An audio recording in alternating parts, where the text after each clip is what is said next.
Hyderabad CP CV Anand మీడియాతో మాట్లాడుతున్నారు. ప్రత్యక్ష ప్రసారం ద్వారా చూద్దాం. అందరినీ కూడా పట్టుకోవడం జరిగింది. దీంట్లో ఈ ముఠాలకు చెందిన 9 మంది నేరస్తుల్ని పట్టుకోవడం, అదే కాకుండా 300 గ్రాముల కోకేన్, ఒక 100 గ్రాముల మియావ్ అంటే మెఫెడ్రాన్, ఇది ఒక పిస్టల్, ఏదైతే మేము ఎన్నో రోజుల నుండి అనుమానిస్తున్నామో ఈ డ్రగ్ మాఫియా ఏదైతే ఉందో, డ్రగ్స్ సప్లై చేసేవాళ్ళు, పెడ్లర్స్, అంటే పోలీస్ దాడులు పెరుగుతున్న సందర్భంలో వారు ఆయుధాలు కూడా సేకరిస్తున్నారు. మాకు సమాచారం ఉండింది, కానీ మొదటిసారిగా ఒకటి రికవరీ చేసుకోవడం, దాన్ని మీ ముందు పెట్టడం అనేది జరుగుతోంది. అదే కాకుండా 12 సెల్ ఫోన్లు కూడా రికవర్ చేశాం. మొదటి కేసు ఇది మహారాష్ట్రతో ముంబైతో దీని లింక్ ఉంది. దీంట్లో ముఖ్యంగా ఇన్వెస్టిగేషన్ ఇక్కడ హైదరాబాద్ నుండే ప్రారంభమైంది. రవివర్మ మరియు సచిన్ల ఇద్దరు కన్జ్యూమర్స్ని పట్టుకున్న సందర్భంలో వారిని విచారిస్తే వారి సెల్ ఫోన్స్ రికార్డ్స్ చూసిన సమయంలో ప్రేమ్ ఉపాధ్యాయ్ అనే ఒక హైదరాబాద్ వాస్తవ్యుడు, అతన్ని పట్టుకోవడం జరిగింది. అతను బీకామ్ చదివి marketing manager JSR sun city పనిచేస్తున్నాడు. ఇప్పుడు ఆ ఉద్యోగం వదిలేసి సాఫ్ట్వేర్ ఎంప్లాయీగా పనిచేస్తున్నాడు. 2022లో ఇతడు ఈ డ్రగ్స్ కన్జంప్షన్ అనేది ప్రారంభించాడు. ఇప్పటికే ఇతని పైన నల్లకుంట, షేర్లింగంపల్లిలో 2 కేసెస్ నమోదయ్యాయి ఉన్నాయి. ఇప్పుడు 3వసారి మేము పట్టుకుంటున్నాం కనుక పీడీ యాక్ట్లో ఇతన్ని వచ్చే రోజుల్లో కూడా మేము వేయడం జరుగుతుంది. ఇతనికి ముంబై ముఠాతో పరిచయాలు ఏర్పడ్డాయి.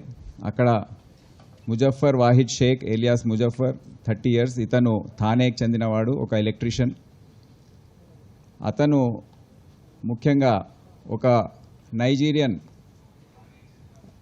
ఫారినర్తో, అతని పేరు ఆండ్రూ అని అంటున్నారు, మాకు ఇంకా వివరాలు సరిగా రాలేదు, సీ రూట్ ద్వారా అతను తీసుకొస్తున్నాడు ఈ కొకేన్. సో ఈ సీ రూట్ ద్వారా వచ్చిన సందర్భంలో ఈ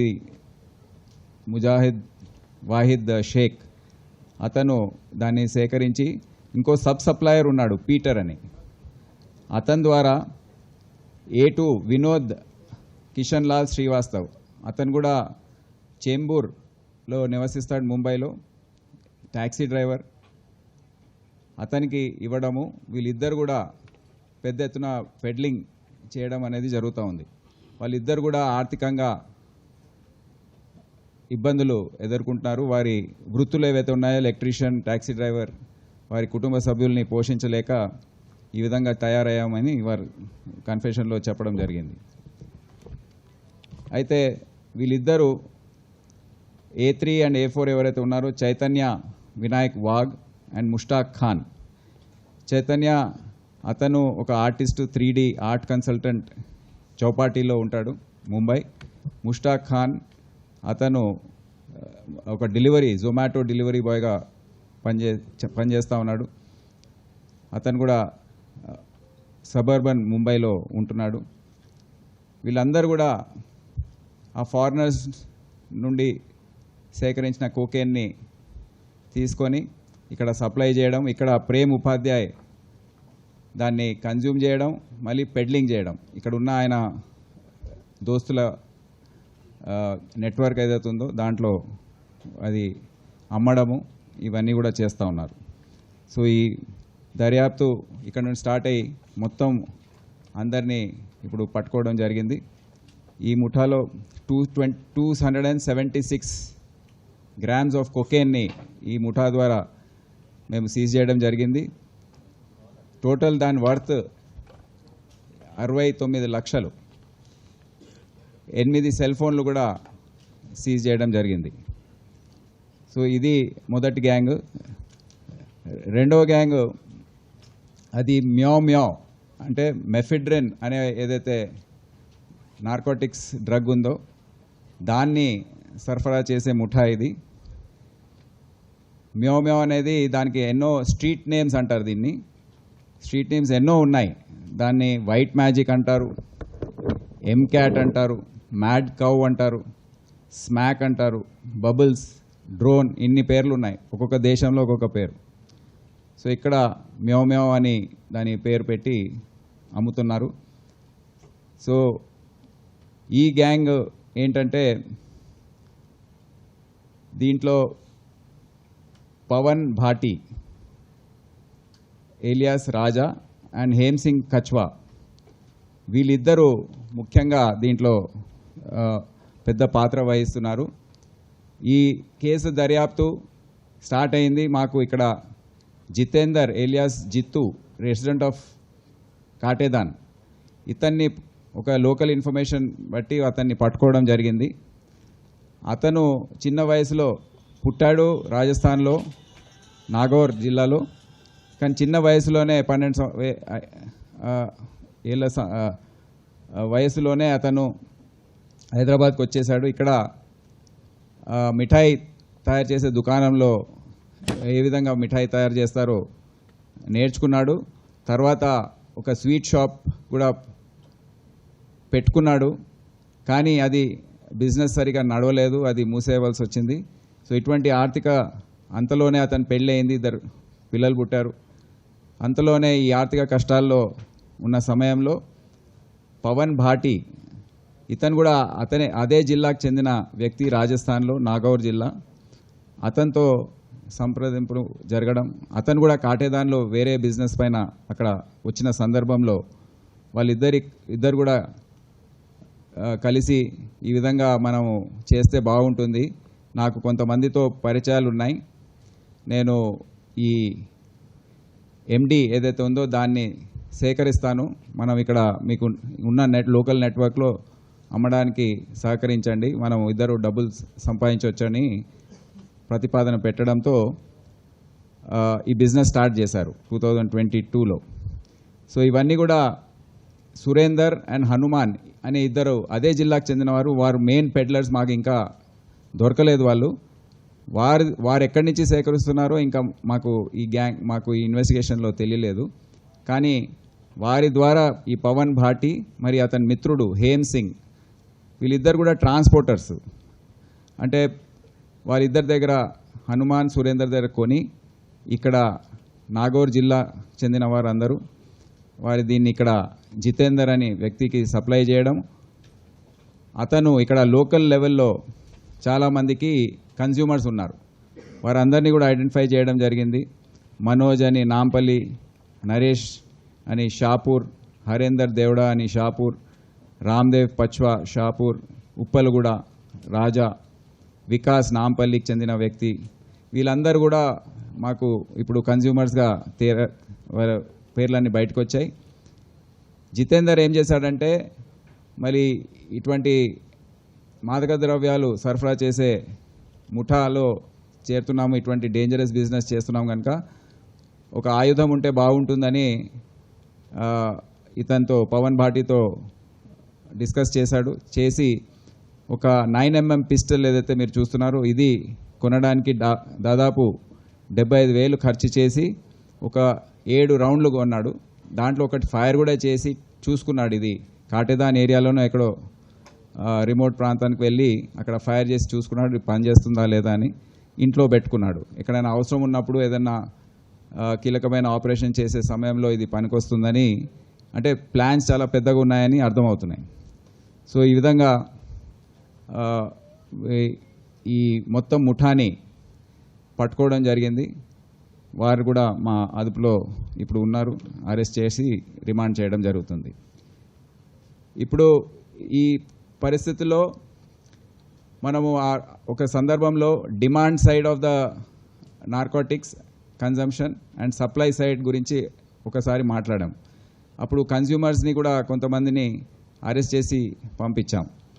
ఇప్పుడు ఇప్పుడు ఇంతమంది కన్స్యూమర్స్ ఐడెంటిఫై అవుతున్న సందర్భంలో చట్ట ప్రకారం ఎన్డీపీఎస్ యాక్ట్లో సెక్షన్ 27A ప్రకారం 1 సంవత్సరం పనిష్మెంటే వారికి ఉంది. అంటే మీ అందరు తెలుసు 7 సంవత్సరాల కన్నా తక్కువ ఉన్న కేసెస్లో పనిష్మెంట్ ఎక్కడైతే 7 సంవత్సరాల కన్నా తక్కువ ఉంటుందో అటువంటి కేసెస్లో రిమాండ్ చేయడానికి వీలు లేదు, ఓన్లీ నోటీస్ ఇచ్చి పంపించాలి. సో వీరందరికీ కూడా మేము ఏం చేస్తున్నామంటే చట్ట ప్రకారం ఈ విధంగా ఉంది కనుక వారి తల్లిదండ్రులను పిలిపిస్తున్నాం. ఎందుకంటే వేరే విధంగా మనం చేయడానికి లేదు. తల్లిదండ్రులను పిలిపించి వారి ముందు వీరి వివరాలన్నీ పెట్టి వీరి గురించి చెప్పి మరి మీ కొడుకు కూతురు అయినా ఎవరున్నా ఈ విధంగా తయారవుతున్నారు, మీరు జాగ్రత్తలు తీసుకోండి. వాళ్ళకు అవసరమైతే రీహాబిలిటేషన్ కోసం కూడా ఏవైతే సౌకర్యాలు అవసరమో అది కూడా మేము పూర్తి స్థాయిలో అందిస్తున్నాం. సో ఈ విధంగా ఈ కార్యక్రమాన్ని మేము ముందుకు తీసుకొస్తాం. సప్లై డిమాండ్ సైడ్ కంట్రోల్ చేయడానికి consumers who are not having ఇప్పుడు వాళ్ళ కన్ఫెషన్ పైన మేము ఫోన్ డీటెయిల్స్ ఏవైతే వస్తాయో దాన్ని బట్టి మేము ఐడెంటిఫై చేస్తాం. కానీ వాళ్ళ దగ్గర అరెస్ట్ చేసే సమయంలో BNSS యాక్ట్ ప్రకారం మేము ఏదైతే ఫాలో చేస్తామో కోడ్ ఆఫ్ CRPC ఏదైతే ముందు ఉండిందో దాని ప్రకారం ఇప్పుడు వీరిని ఈ విధంగా ట్రీట్ చేయవలసి వస్తుంది. సో అందుకని కౌన్సిలింగ్ అండ్ రీహాబిలిటేషన్ చాలా ముఖ్యమయ్యాయి. 3వ గ్యాంగ్ ఏదైతే ఉందో అది బొల్లారం పోలీస్ స్టేషన్లో హర్ష అనే ఒక వ్యక్తి ఉన్నాడు. అతను బీటెక్ చదివిన తర్వాత ఒక మేజర్ సాఫ్ట్వేర్ కంపెనీలో పనిచేస్తున్నాడు. అతని గర్ల్ ఫ్రెండ్ అతన్ని మోసం చేసి పోయిందని చెప్పి డిప్రెషన్లో ఉండి ఏదో పబ్స్కి విజిట్ చేయడం ఇదంతా స్టార్ట్ చేసి ఆర్గానిక్ గాంజా కన్జంప్షన్స్ స్టార్ట్ చేసి కొకేన్కి అలవాటు పడ్డాడు. అది గోవా వెళ్ళిన సందర్భంలో అక్కడ అలవాటైంది. అక్కడ క్రిస్ అనే ఒక పెడ్లర్ ఉన్నాడు. అతను లోకల్ అక్కడ గోవా పెడ్లరు, అతనితో సంబంధం ఏర్పడి అక్కడ కన్జంప్షన్, తర్వాత మెల్లగా హైదరాబాద్ తీసుకురావడం, ఇక్కడ కన్జ్యూమ్ చేయడం, దాని తర్వాత దాని ద్వారా అది పెడ్లింగ్ చేసి డబ్బులు సంపాదించడం, ఆ స్థాయికి ఎదిగాడు. సో అతన్ని ఒక ఇన్ఫర్మేషన్ పైన అరెస్ట్ చేయడం జరిగింది. 10 grams of cocaine, ecstasy pills 11, mobile phone, ఇవన్నీ 3.5 lakh విలువ గల ఈ సామాగ్రిని అంతా మేము రికవరీ చేయడం జరిగింది. అతని ద్వారా తెలిసిన డీటెయిల్స్ మేము ఫాలో చేసుకుంటూ వెళ్తే మాకు 2 నైజీరియన్స్ దొరికారు. ఇద్దరు కూడా ఒకరి పేరు అఫుల్ క్లెమెంట్ ఏలియాస్ అఫుల్ డేవిడ్, ఇంకో అతను లాజరస్ చిన్వమెరీ ఫేవర్. ఇద్దరు కూడా నైజీరియాకు చెందినవారు. ఇద్దరు రికార్డ్ కూడా ఇక్కడికి వచ్చారు,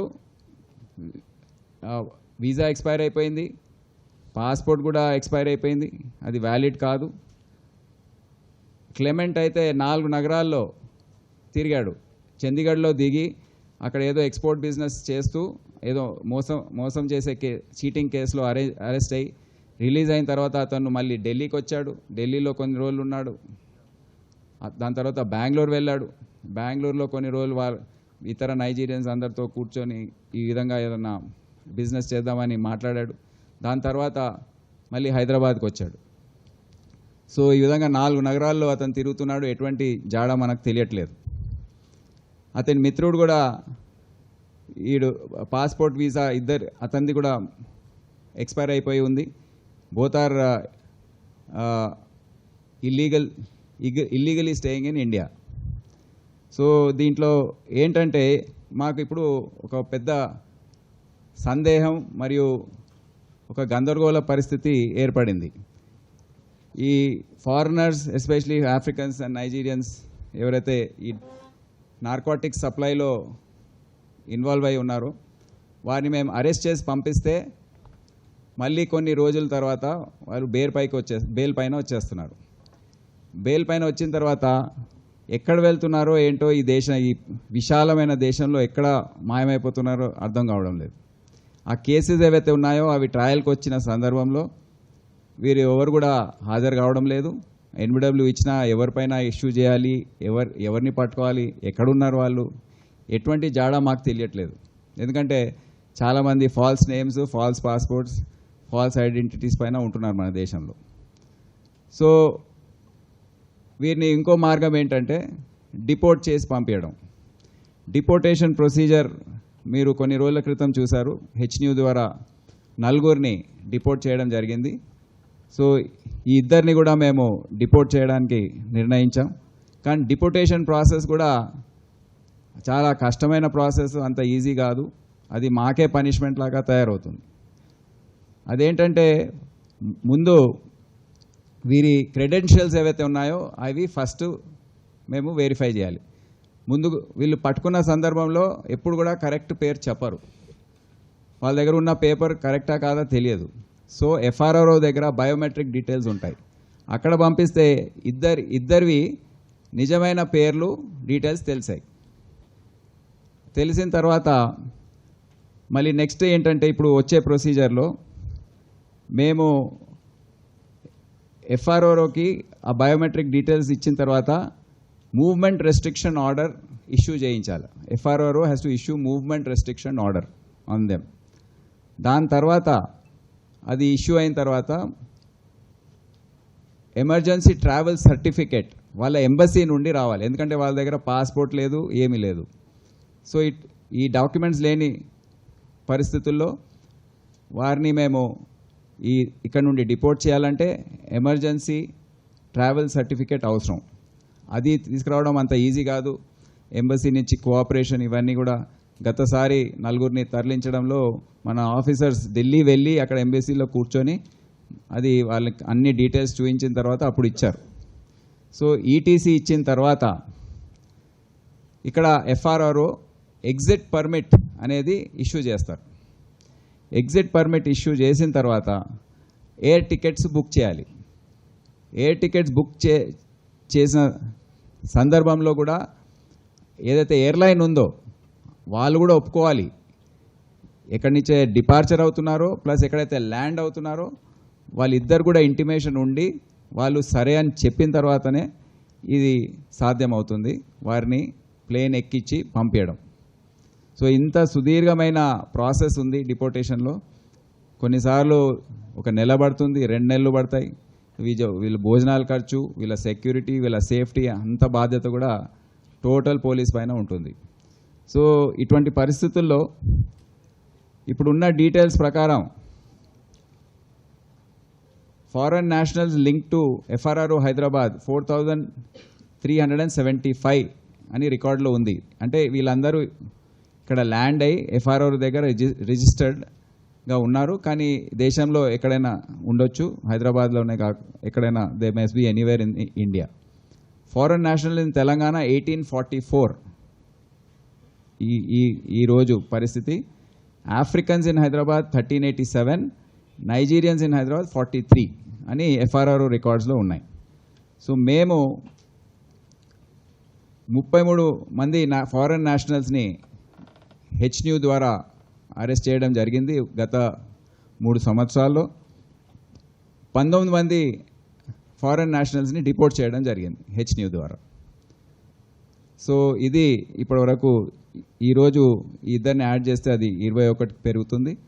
సో దాంతో ఈ మొత్తం డిపోర్టేషన్ ప్రాసెస్ టేకప్ చేయడం జరుగుతుంది. సో ఈరోజు హెచ్న్యూకి సంబంధించిన అధికారులందరూ కూడా చాలా కష్టపడి ఈ దర్యాప్తు, దేశవ్యాప్తంగా జరిగిన ఈ దర్యాప్తులో డీసీపీ హెచ్న్యూ సుధీంద్ర గారు, దాని తర్వాత మన ఇన్స్పెక్టర్స్ ఎవరైతే ఉన్నారో డానియల్ మరియు బాలస్వామి, మరి మొత్తం టీము చాలా కృషి చేసి, ఎందుకంటే మీకు ఇప్పుడే నేను ఓన్లీ వివరాలు చెప్పాను, కానీ వీళ్ళని పట్టుకోవడం, వీళ్ళని ట్రేస్ చేయడం ఎంత కష్టమైన పని అనేది మీకు అందరికీ తెలుసు.